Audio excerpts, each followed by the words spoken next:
Hello friends, मैं doctor Manish. स्वागत है मेरे चैनल वेट केयर में। फ्रेंड्स, आज इस वीडियो में हम बात करने वाले हैं कैनाइन डिस्टेंपर के बारे में, जिसे हम सीडी बोलते हैं। और ये जो कैनाइन्स यानी कि जो मोस्टली हम देखते हैं डॉग्स में होने वाली बहुत ही जो है वो एक तरीके की लीथल डिजीज होती है, यानी कि इसमें जो है वो बहुत खतरा रहता है जो हमारे डॉग्स हैं उनके लिए, और इसमें रिकवरी भी मुश्किल होती है, तो काफी लीथल डिजीज है। तो उसके बारे में इस वीडियो में हम देखने वाले हैं कैनाइन डिस्टेंपर के बारे में। हम बात करेंगे इसमें किसके होने का कारण क्या है, कैसे ये डिजीज ट्रांसमिट होती है, और कौन से बॉडी ऑर्गन्स पे ये काम करती है, और साथ में हम देखेंगे कि इससे कैसे बचा जा सकता है और इसका क्या ट्रीटमेंट हो सकता है। ये सारी चीजें इस वीडियो में हम देखने वाले हैं। तो फ्रेंड्स, अगर आप चैनल पर नए हैं तो चैनल को सब्सक्राइब करें। अब हम बात करते हैं कि ये जो डिजीज होती है, ये जैसे फॉक्स में भी होती है, लायंस में भी पाई जाती है, फेरट्स में पाई जाती है। तो ये यानी जो जंगल के जानवर हैं, यानी जो फॉरेस्ट में रहते हैं, उनके थ्रू जो है डोमेस्टिक एनिमल्स में ये आ गई है। तो ये वहां से ट्रांसमिट हो गई है। और अगर हम बात करें कि इसके होने के कारण क्या होते हैं, तो जैसे कि ये एक तरीके की वायरल डिजीज होती है जो कि कैनाइन डिस्टेंपर वायरस से होती है। और या जो है जैसे कोई इन्फेक्टेड यूरिन है, या कोई इन्फेक्टेड सलाइवा है, या कोई इन्फेक्टेड फूड आइटम्स होते हैं, या फिर जैसे कि जो डॉग्स होते हैं वो यूरिन को लिक करते हैं या पोटी को, तो उससे भी जो है इन्फेक्टेड एनिमल के थ्रू ये जो है वो हेल्दी एनिमल में आ जाती है। जो ये वायरस है, ये वायरस जब एनिमल में आ जाता है तो ये 3 ऑर्गन्स पे जो है वो मेनली वर्क करता है। जैसे कि ये बक्कल कैविटी में जब आता है तो टॉन्सिल्स पे ये वर्क करता है, और इंटेस्टाइन में भी ये वायरस जाता है। इंटेस्टाइन में जैसे जो पेयर्स पैचेस होते हैं वहाँ पे ये जो है ग्रो करता है। और जो तीसरा है वो होता है लिम्फ नोड्स, यानी कि जो लिम्फेटिक सिस्टम में ये जाता है तो वहाँ पर ये अपने वायरस को मल्टीप्लाई करता है और जो है वो डिजीज काज करता है। वहाँ पे जो हम देखते हैं कि जब ये लिम्फेटिक सिस्टम पे वर्क करता है तो वहाँ पे जो इम्यून सिस्टम है बॉडी का वो वीक हो जाता है, यानी जो हमारे डॉग्स हैं उनकी इम्यूनिटी को ये एकदम डाउन कर देता है लिम्फेटिक सिस्टम के थ्रू। तो एनिमल जो है वो इस वायरस से ग्रस्त हो जाता है, और वहाँ पे रिकवरी जो है इसी वजह से मुश्किल हो जाती है, क्योंकि ये इम्यूनिटी को बहुत वीक कर देता है। अब हम बात करते हैं कि इसमें क्या लक्षण देखने को मिलते हैं, यानी कि इस डिजीज में क्या सिम्टम्स होते हैं। तो सिम्टम्स की बात करते हैं कि ऐसे डॉग्स जिनको कैनाइन डिस्टेंपर हो जाता है तो वो डॉग्स जो है बहुत ही जो थोड़ा वीक हो जाते हैं, और बहुत लेथार्जिक यानी कि बहुत थके हुए महसूस होते हैं। और साथ में वो एनोरेक्सिक तो हो ही जाते हैं, यानी कि वो खाना पीना जो है वो छोड़ देते हैं।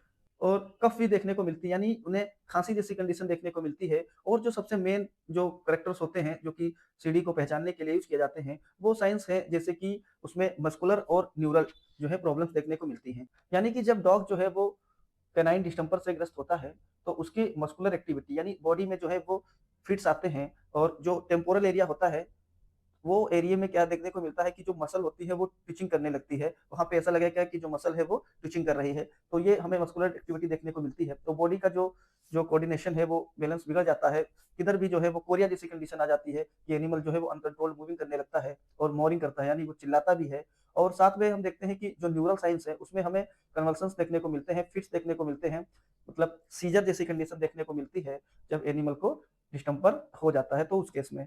और हम देखते हैं कि जो एनिमल है वो अपने जॉ को, यानी जो उसका जबड़ा है, जैसे कि आप वीडियो में देख रहे हैं, तो वो च्युइंगम टाइप से मूवमेंट करता है, यानी कि च्युइंग मूवमेंट करता है। तो च्युइंगम को चबा के जो है वो खाया जाता है, उस तरीके से अपने जबड़े को जो है वो च्युइंग करता है। तो ये लक्षण देखने को हमें जो है वो कैनाइन डिस्टेंपर के केस में मिलते हैं। और जो एनिमल है, एनिमल के जो लिम्स हैं, यानी जो उसके पैर हैं, उसमें हम उसके पेट को देखते हैं नीचे तो वो हार्ड हो जाते हैं। तो उनके जो है पेट जो है वो हार्ड हो जाते हैं। तो इससे भी जो है वो सीडी के लक्षण जो है हम पहचानते हैं। और साथ में हम उसकी अगर नोज पे देखते हैं, जो नोज की स्किन है वहाँ पे हल्के से जो है वो क्रैक्स जैसे आने लगते हैं, और जो है वो ड्राई हो जाती है। तो ये सारे जो लक्षण हैं वो हमें सीडी के केस में देखने को मिलते हैं। तो इस तरीके से कुछ नर्वाइन जो है वो साइन देखने को मिलते हैं, कुछ मस्कुलर साइन देखने को मिलते हैं। तो ये सारे जो लक्षण हैं देखने को मिलते हैं। और नेजल डिस्चार्ज होता है, पुरुलेंट जो है वो डिस्चार्ज होता है नेजल।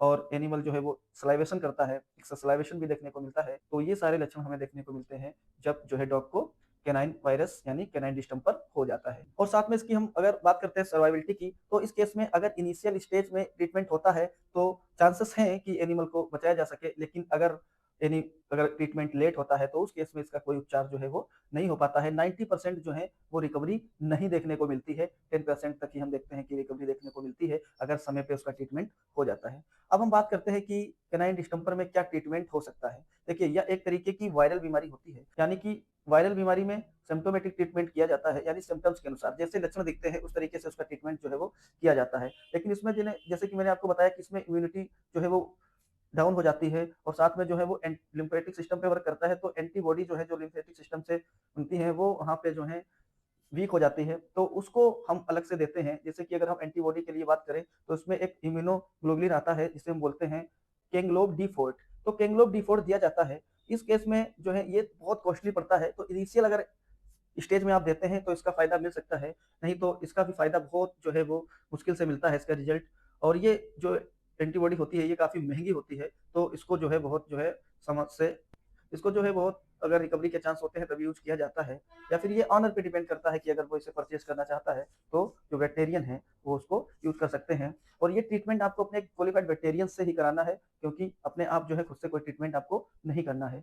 अब हम बात करते हैं कि इसकी डोज़ की, तो इसे 0.5 एमएल पर केजी बॉडी वेट से है वो दिया जाता है। और रूट की बात करें तो इसे इंट्रामस्कुलर और सबकट यानी सबक्यूटेशनली, और इसे आईवी भी दिया जा सकता है। तो तीनों रूट से इसे दिया जा सकता है। और हम बात करते हैं कि इसकी कितनी डोजेस, तो इसे 5 जो बार जो है वो लेना रहता है, लेकिन ये कंडीशन और सिवियरिटी पे डिपेंड करता है जो कि आपके पशु चिकित्सक तय करते हैं। अब हम बात करते हैं कि सिम्प्टोमेटिक ट्रीटमेंट में, तो इसमें सेकेंडरी बैक्टीरियल इन्फेक्शन के लिए उसको रोकने के लिए हम एक एंटीबायोटिक का चयन करते हैं।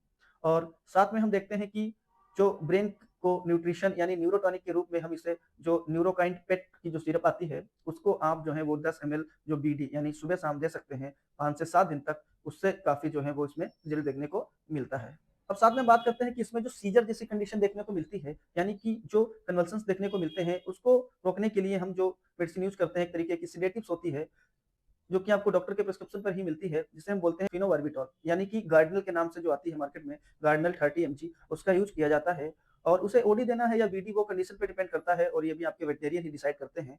तो इसे फेनोबार्बिटॉल जो कि हम 2 टू 4 एमजी पर केजी बॉडी वेट से जो है वो पर हॉर्स यानी ओरली उसे यूज़ करते हैं टेबलेट के फॉर्म में, तो उसका यूज़ किया जाता है, जिससे जो सीज़र्स देखने को मिलते हैं, उसको जो रोकने के लिए ये मेडिसिन का यूज़ किया जाता है।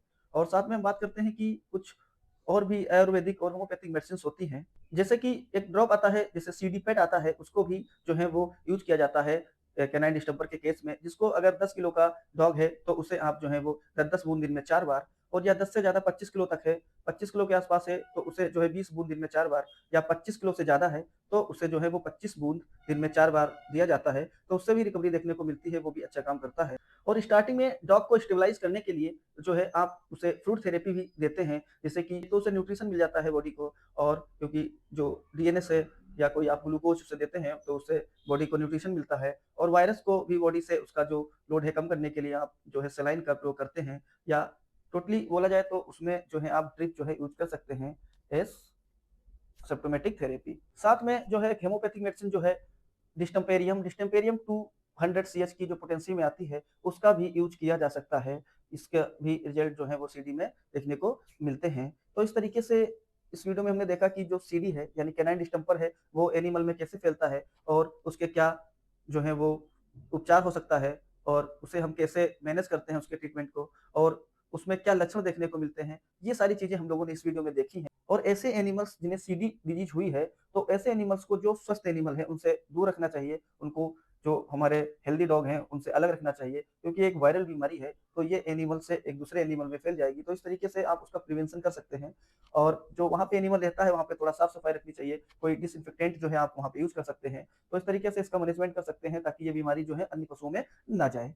तो इस तरीके से इस बीमारी को जो है मैनेज करते हैं, और ये लीथल बीमारी है, 90% जो है चांसेस मुश्किल होते हैं रिकवरी के, लेकिन 10% चांसेस होते हैं अगर समय पे इलाज हो सके। तो अपने पशु चिकित्सक को, एक क्वालिफाइड वेटनेरियन से आप तुरंत मिलिए, अगर ऐसे लक्षण देखने को मिलते हैं आपको अपने पेट में, तो आप ज़रूर जो है अपने वेटनेरियन से संपर्क करें, और टाइमली उसका ट्रीटमेंट जो है वो स्टार्ट कराएँ। तो फ्रेंड्स, अगर आप चैनल पे नए हैं तो चैनल को सब्सक्राइब करें, वीडियो को लाइक करें। Thank you.